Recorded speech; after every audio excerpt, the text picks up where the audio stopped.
স্তূপে দাঁড়িয়ে কান্না করা ওই তরুণী ইসরায়েলি নাগরিক এবং ইরানের ক্ষেপণাস্ত্র হামলায় তার বাড়ির এই বেহাল দশা।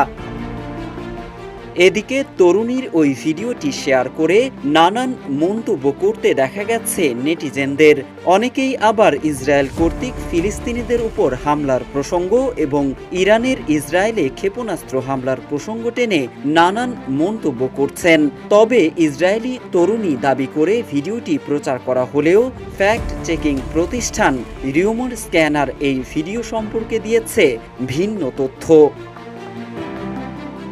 অনুসন্ধানে জানা যায়, আলোচিত ভিডিওটি ইসরায়েলি তরুণীর নয়, বরং সাবেক সিরীয় সাঁতারু ইউসরা মার্দিনির 1 দশক পর নিজ এলাকায় ফেরার আবেগপ্রবণ মুহূর্তের ভিডিও। বিষয়টি অনুসন্ধানে ইউসরা মার্দিনি নামের একটি ইনস্টাগ্রাম প্রোফাইলে গত 14 মার্চ